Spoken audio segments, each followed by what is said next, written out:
थेट जाऊयात फडणवीसांच्या भेटीनंतर उत्तम जानकर बोलतात।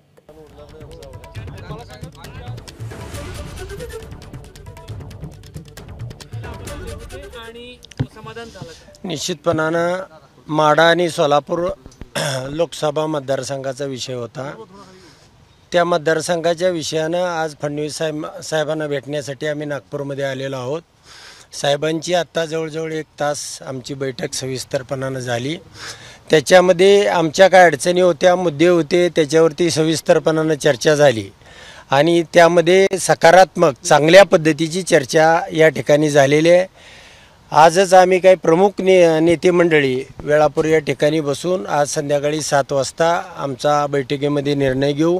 ज्या ज्या गोष्टीचं या ठिकाणी चर्चा झाली, विश्लेषण झालं, ते आमच्या कार्यकर्त्याच्या समोर मांडून संध्याकाळी 7 वाजता बैठकीमध्ये आमच्या कार्यकर्त्यांच्या त्या सकारात्मक निर्णय घेऊ। तुमची नाराजी दूर झाली का? राम सातपुतेंना तिकीट दिली त्यामुळे नाराज होते तुम्ही, नाराजी दूर झाली का? नाही, आता ते तिकिटाचा विषय दिला, संपून गेला, परंतु इतर ज्या काही गोष्टी घडामोडी होत्या गेल्या 10 वर्षामधल्या अनेक अडचणी होत्या, अनेक विषय होते आणि आमच्या बऱ्याचशा तालुक्यातल्या कार्यकर्त्यांच्या ज्या ज्या अडचणी होत्या त्या आज देवेंद्रजींच्या समोर या ठिकाणी मांडलेल्या आहेत। महायुतीच्या उमेदवाराचा आपण म्हणजे प्रचार प्रसार जोमात करणं नाही, आज संध्याकाळी आम्ही बैठक घेतोय 7 वाजता वेळापूर या ठिकाणी आणि 7 वाजता बैठकीमध्ये आमचा निर्णय होईल। त्या वेळापूर सोलापूर माळशिरस। पण ही बैठक सकारात्मक झाली का आणि तुमच्या शंकांचं निरसन केलेलं आहे? नाही, बैठक अतिशय सकारात्मक झाली। साहेबांनी सगळे मुद्दे आमचे जे होते त्याची चर्चाही चांगल्या पद्धतीने झाली आणि हेच विषय आम्ही आमच्या कार्यकर्त्याच्या समोर मांडणार आहोत